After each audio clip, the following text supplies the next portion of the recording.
लुटेरी बीवी। नीता का परिवार उसकी शादी कराना चाहता है, पर नीता को अपने बॉयफ्रेंड से ही शादी करनी होती है, जिसके लिए परिवार तैयार नहीं होता। इन्हीं सब उलझनों के बीच नीता के पापा उसकी मर्जी के खिलाफ राघव और नीता की शादी करा देते हैं। शादी ਤਾਂ ਤੁਸੀਂ मेरी करा ਦਿੱਤਾ, ਹੁਣ मैं भी देख दिया ऐ परिवार खुश किवें रहंदा है। अपने गुस्से के चलते नीता शादी के अगले ही दिन से परिवार में सबको उल्टे जवाब देना, किसी की कोई बात ना सुनना और अपने मन मुताबिक रहना शुरू कर देती है, जिससे घर में सबको दिक्कत होती है, लेकिन नीता को कोई कुछ नहीं बोलता। एक दिन सास नीता के पास आती है। बहू की गल, तुसी किवें नाल या किसी गल से नाराज हो? तुहानू मेरी फिक्र करन दी कोई लोड़ नहीं, मैं ठीक हाँ। ऐसा बोल नीता वहाँ से चली जाती है, पर सास की बात उसके मन में रह जाती है। शादी के अगले दिन से ही मैं सब दे नाल कितना औखा बिहेव किता, फिर भी हम मेरे तो इन्ने प्यार नाल गल किवें कर सकदी आ। मानू नफरत करनी नहीं आउंदी, ऐस करके वो सोचती आ कि एक ना एक दिन तुम्हारा गुस्सा भी खत्म हो जाऊगा। यह कदे नहीं हो सकता। इससे पहले राघव कुछ बोलता, नीता का मोबाइल बजने लगता है, जिस पर राघव वहाँ से चला जाता है और नीता फोन पर बात करने लगती है। जिसके बाद अगले दिन से नीता की जैसे ही आत्मा बदल गई हो, वो बिना किसी के बोले घर के सारे काम कर देती है। उसकी ऐसी काया पलट देख राघव और उसकी माँ हैरान रह जाते हैं। बहू तबियत शबियत ता ठीक सी? तबियत छड्डो माँ, मैनू लगदा आ इसदा दिमाग हिल गया। ए तुसी दोनों की गल करी जांदे हो? मैं ठीक आ ते मेरा दिमाग भी। बस आज रियलाइज हो गया कि मैं अपने गुस्से विच कितना प्यारा परिवार ठुकरा रही सी।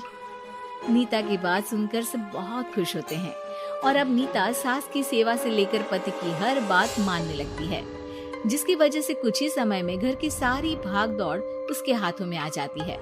उसी के साथ सास और राघव भी हर काम के लिए नीता पर ही डिपेंड हो जाते हैं। नीता मेरा लैपटॉप किथे आ? बहू मेरी दवाइयाँ।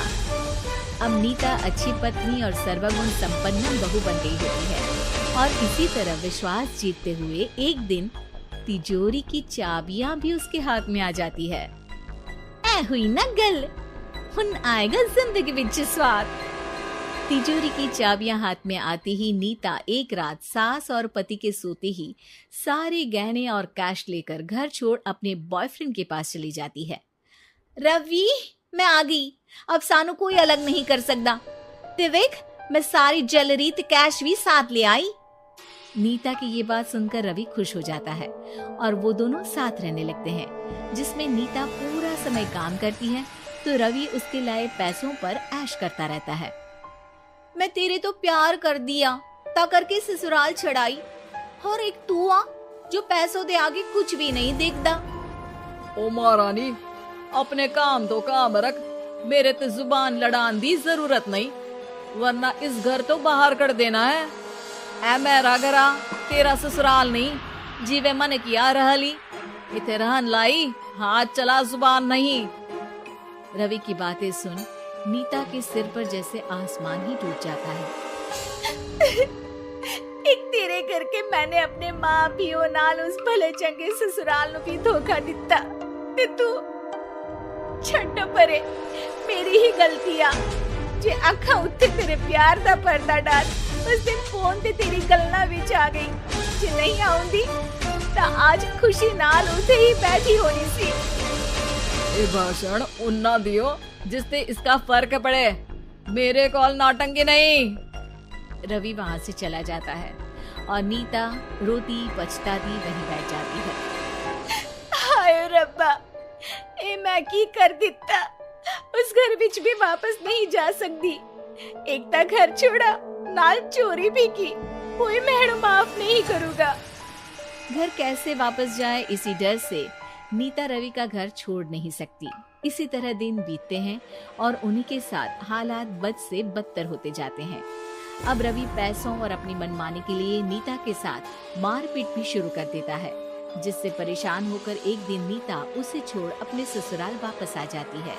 जिसे वहाँ देख राघव गुस्से से लाल हो जाता है। हुनी थे की लेना या हमारी जिंदगी के साथ घर ता तू पहले ही बर्बाद कर गई सी।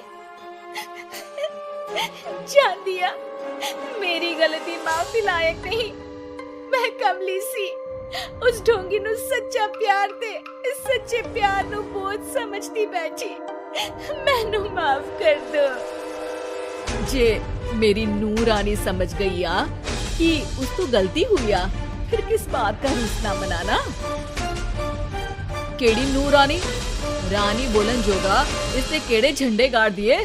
माँ याद कर, तेरे घर विच चोरी कर बहू ते पत्नी सब रिश्ते तोड़ भाग गई सी। और फिर की मानता रहिया, गलती हो गई सी। एक गलती ता रब भी माफ कर दीता ते तू और मैं ता सिर्फ इंसान ही आ। माफ कर दे, मैं बोल रही आ ये दोबारा कदी कोई गलती नहीं करेगी। इसदा नहीं ता मेरा ही भरोसा कर ले। ठीक आ, जिवे तुहानू ठीक लगे, पर इसे बोल दे मेरे कोलो कोई उम्मीद ना रखे। तुसी जीवे कहोगे। अब सास हर रोज राघव को मनाने की कोई ना कोई नई तिकड़म बताकर नीता को उसके पास भेजती रहती है, जिससे कुछ समय बाद नीता का पछतावा और कोशिशें देखकर राघव भी उसे माफ कर देता है।